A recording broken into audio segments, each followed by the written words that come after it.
Hello students, ইংরেজি ভাষাটিকে ভালোভাবে জানতে গেলে আমাদের উচিত প্রতিদিন কিছু না কিছু ইংরেজিতে পড়া। আর সেই সমস্ত কিছুর মধ্যে অন্যতম একটি উপাদান হলো গল্প, স্টোরি, রিডিং অ্যান্ড রাইটিং। এই গল্প পড়ার মাধ্যমে আমরা নতুন নতুন শব্দ, বাক্যের টেন্সের ব্যবহার এবং কিভাবে বাক্যগুলো লেখা হচ্ছে এবং শিক্ষামূলক বিভিন্ন গল্প সমস্তটাই আমরা জানতে পারবো। নতুন নতুন সেন্টেন্স কনস্ট্রাকশনের সাথে পরিচিত হব। রিডিং, রাইটিং এবং স্পিকিং এবিলিটিটাও বাড়বে। আজকে আমি একটি গল্প এখানে নিয়েছি। এই গল্পটি আমি ব্যাখ্যা করব কীভাবে লেখা হয়েছে, কোন কোন টেন্স ব্যবহার হয়েছে এবং তার সাথে এই গল্পটি একটি শিক্ষামূলক গল্প। তাহলে চলো শুরু করা যাক।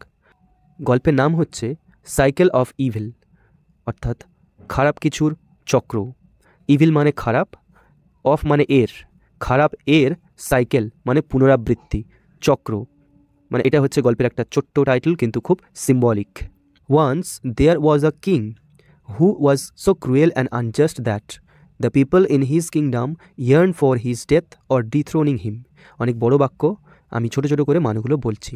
একবার একজন রাজা ছিল যে এতটা নিষ্ঠুর এবং অন্যায় পরায়ণ ছিলেন যে তার রাজত্বের সমস্ত মানুষেরা চাইতো কখন সেই নিষ্ঠুর রাজা, স্বৈরাচারী রাজা মৃত্যু ঘটবে বা সে সিংহাসন থেকে সরে যাবে। এটা হলো এই বাক্যের মানে। এবার দেখো এই বাক্যের মধ্যে কিভাবে কি ব্যবহার করা হয়েছে।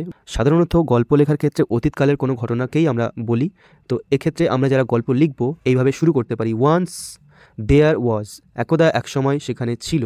এই ইন্ট্রোডাক্টরি দেয়ার এটাকে বলা হয়। Once there lived a lion in a jungle, একটা সিংহ জঙ্গলে বাস করতো বলছি, কিন্তু ইন্ট্রোডাক্টরি এই দেয়ার কথাটা কিন্তু দিতে হয়। আর ওয়ান্স মানে একদা। এইভাবে গল্পটা এখানে শুরু হয়েছে, এটা আমরা গল্প লেখার ক্ষেত্রেও ব্যবহার করতে পারি।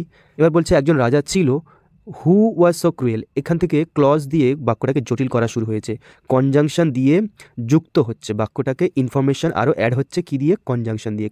কনজাংশনটা হলো কোনো একটা গাছের ঠিক দুটো ডালের সংযোগ স্থলের মতো কাজ করে, মানে এটা সোজা যেতে পারে না, তাই এই মাঝখানে কনজাংশন যুক্ত করে দেয় অন্য ডালকে, অর্থাৎ বাক্যের আরও ইনফরমেশনকে যুক্ত করার কাজটা করে এই কনজাংশন।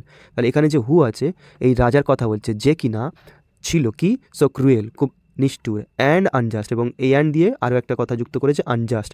আবার দেখো যুক্ত হচ্ছে আরও ইনফরমেশন, দ্যাট এই কনজাংশন দিয়ে আরও যুক্ত হচ্ছে the people in his kingdom, তার রাজত্বের মানুষেরা, ইয়ার্ন ফর তারা চাইতো, ইয়ার্ন ফর মানে হোপড ফর অর লংড ফর, চাইতো, কি চাইতো, হিজ ডেথ তার মৃত্যু, অর এটাও কনজাংশন দিয়ে আরও কিছু অ্যাড করছে কি, ডিথ্রোনিং হিম তার সিংহাসন থেকে নামিয়ে দেওয়ার। থ্রোন মানে সিংহাসন, ডিথ্রোনিং মানে হচ্ছে সিংহাসন থেকে নামিয়ে দেওয়া, এটা ভার্ব ব্যবহার করা হয়েছে। এটা হচ্ছে প্রিফিক্স অ্যাড হয়েছে, থ্রোনের আগে ডি কথাটা ব্যবহার হয়েছে, এটা প্রিফিক্স। তাহলে এটা ছিল প্রথম বাক্যের বিশ্লেষণ মানে সহ। পরে আমরা দেখব how ever one day the king surprise them. যাই হোক, হাউ এভার শব্দের অর্থ হচ্ছে যাই হোক। এখানে একটা স্লাইড পজ মানে থামতে হচ্ছে, তাই এখানে কমা ব্যবহার হয়েছে। একদিন, রাজা তো নিষ্ঠুর ছিল, কিন্তু একদিন একটা ব্যাপার ঘটলো কি, দ্য কিং সারপ্রাইজড দেম, রাজা সবাইকে অবাক করে দিল। When he announced he has decided to mend his ways and become a good king.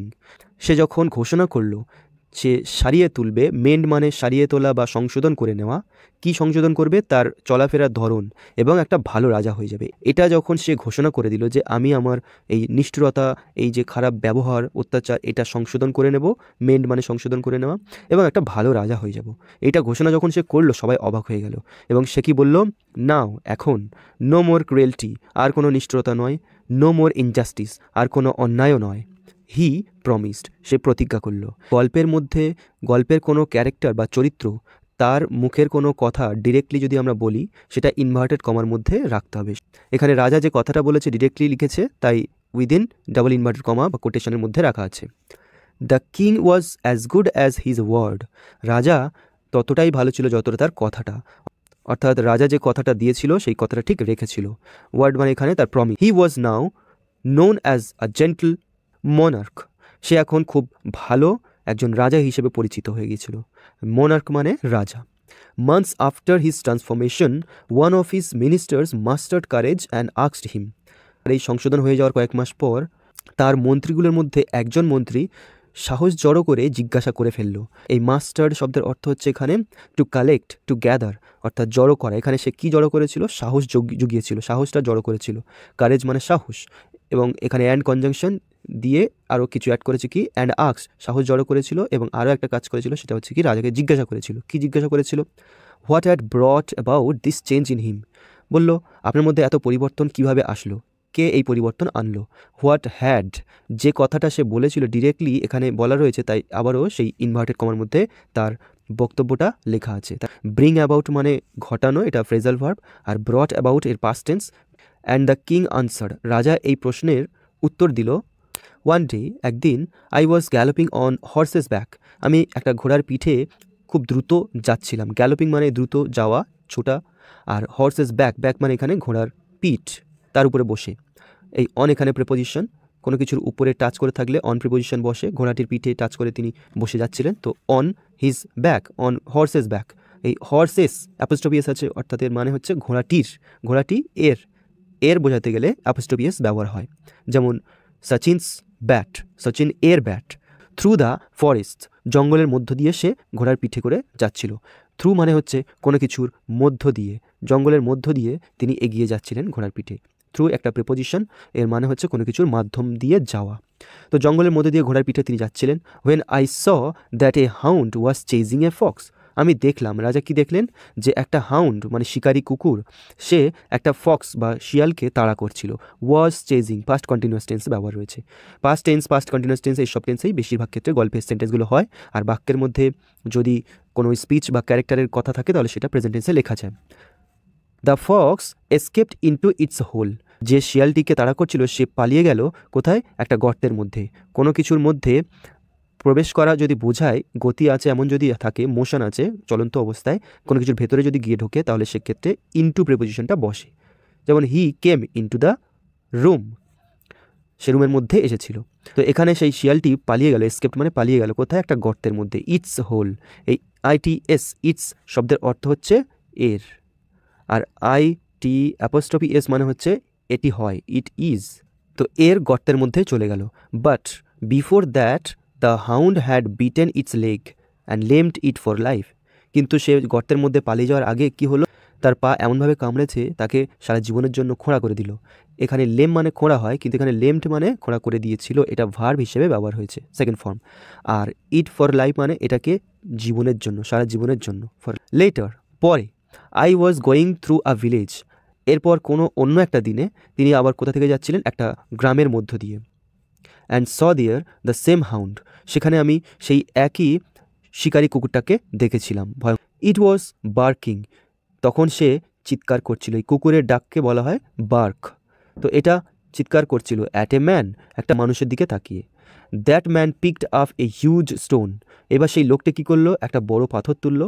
That man মানে ওই লোকটি, পিকড আপ, পিক আপ মানে তোলা, কি তুললো, এ হিউজ স্টোন, একটা বিশাল বড় পাথর, হিউজ মানে বড়, large. And flung it at the dog, এবং এটাকে ছুঁড়ে মারলো কুকুরটির দিকে। অ্যাট মানে কোনো কিছুর দিকে, love at, watch at, look at, কোনো কিছুর দিকে তাকানো বা ছুঁড়ে দেওয়া। তো কুকুরটির দিকে ছুঁড়ে মারলো পাথরটাকে বড়।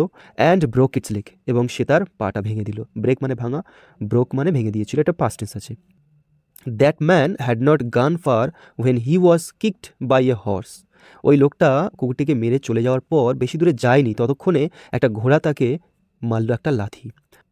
বাক্যটাকে কীভাবে লিখেছে, that man had not gone fur, past perfect tense আছে, বেশি দূরে যায়নি, ফার মানে দূরে। হোয়েন হি ওয়াজ কিকড, এটা হচ্ছে প্যাসিভ ভয়েসে আছে, ওয়াজ প্লাস V3, পাস্ট ইনডিফিনিট টেন্সের প্যাসিভ ভয়েসে আছে। কার দ্বারা, বাই এ হর্স, একটা ঘোড়ার দ্বারা। এবার কি হলো, হিজ নি ওয়াজ ব্রোকেন, তার হাঁটু ভেঙে গেল। ওয়াজ ব্রোকেন এটাও প্যাসিভ ভয়েসে লেখা আছে। And he fail to the ground, এবং সে মাটিতে পড়ে গেল। ফেল ফলের পাস্ট টেন্স, ফল মানে পড়ে যাওয়া, এর পাস্ট টেন্স পড়ে গিয়েছিল। তাহলে ব্যাপারটা কি দাঁড়ালো, প্রথমে একটা ফক্স ছিল, সেটাকে একটা হাউন্ড কামড়ে খোঁড়া করে দিয়েছিল। তারপর সেই হাউন্ডটাকে একটা ম্যান মেরে খোঁড়া করে দিল। তারপর সেই ম্যানটাকে আবার একটা হর্স মেরে খোঁড়া করে দিল। আবার হর্সটাকে একটা পিট মানে গর্ত, সে খোঁড়া করে দিল গর্তে পড়ে। প্রকৃতি, এই পুরো ব্যাপারটা চিন্তাভাবনা করে, রিফ্লেক্টিং মানে পুরো ব্যাপারটা ভেবে রাজা বুঝতে পারলেন, এই সিদ্ধান্তে আসলেন। ডিডিউসড মানে একটা রেজাল্ট বা কোনো একটা সিদ্ধান্তে উপনীত হওয়া। কি ভাবলেন, ইভিল বিগেটস ইভিল, খারাপ খারাপের জন্ম দেয়। তুমি যদি ভালো করো মানুষে তাহলে ভালো হবে, তুমি যদি খারাপ করো তাহলে তোমার সাথেও সেটা আসবে। If I continue my evil ways, এবার রাজা বলছেন যদি আমি আমার এই নিষ্ঠুরতা এটা যদি কন্টিনিউ করি, আমার ইভিল ওয়েজ খারাপ ব্যাপারগুলো নিষ্ঠুর, অত্যাচার এসব। I will surely one day become the victim of evil. আমিও একদিন এটার শিকার হব। ভিকটিম মানে ওটার শিকার। আজকে তিনি যাদেরকে ভিকটিম বানাচ্ছেন, পরবর্তীকালে তিনি ওরকম একজন ভিকটিম হবেন। এটা অনেক গল্প সিনেমাতে আমরা দেখেছি, এটাকে কার্মা বলা হয়। তো আমিও সেরকম কোনো খারাপ কিছুর শিকার একদিন হব, এটা রাজা বললেন। So I decided to change myself. তাই আমি নিজেকে পরিবর্তন করার সিদ্ধান্ত নিয়েছি। The minister went away convinced. মন্ত্রী এটাকে বিশ্বাস করে তার পথে, তার কাজে তিনি চলে গেলেন। গো অ্যাওয়ে মানে চলে যাওয়া, এর past tense went away. Convinced মানে হচ্ছে বিশ্বাস করা, এটার এর পাস্ট টেন্স আছে। তাহলে এটাই ছিল সাইকেল অফ ইভিল, অর্থাৎ খারাপ জিনিসটার পুনরাবৃত্তি বা চক্র। গল্পের নাম যথাযথ আমরা বুঝতে পারলাম, চমৎকার একটা শিক্ষামূলক গল্প। এবার কিছু ওয়ার্ড মিনিং এটা আমরা দেখে নেব। দেখো এখানে আছে আনজাস্ট মানে অন্যায়, ইয়ার্ন মানে খুব করে চাওয়া, আমি পড়ানোর সময় বলেছি, ডিথ্রোন মানে সিংহাসন থেকে নামিয়ে দেওয়া, মেন্ড মানে সারিয়ে তোলা, কোনো কিছু সংশোধন করা, মোনার্ক মানে রাজা, ট্রান্সফরমেশন পরিবর্তন, মাস্টার মানে জড়ো করা, গ্যালপ মানে দ্রুত ছোটা, আর হাউন্ড মানে শিকারী কুকুর, আর ডিডিউস মানে সিদ্ধান্তে আসা, বিগেট মানে জন্ম দেওয়া, মানে ইভিল বিগেটস ইভিল মানে খারাপ, খারাপের জন্ম দেয়, আর কনভিন্স মানে আশ্বস্ত বা বিশ্বস্ত হওয়া, ডিড মানে কাজকর্ম, কাজ। তো এগুলো হিন্দিতে আছে, আমি বাংলা ব্যাখ্যা করলাম। গল্পটি কেমন লাগলো এবং এ থেকে ইংরেজি তোমাদের কিছু হেল্প হলো কিনা, নতুন শব্দ বাক্য কীভাবে লেখা হচ্ছে, এই সমস্ত বিষয়ে সামান্যতম হেল্প পেলে অবশ্যই তোমরা ভিডিওটি লাইক করবে, কমেন্ট এবং আমার চ্যানেলটিকে সাবস্ক্রাইব করবে এই ধরনের আরও ইনফরমেটিভ ভিডিও পেতে। If I get positive response to this kind of content, I will continue this kind of story explanation. Thank you so much.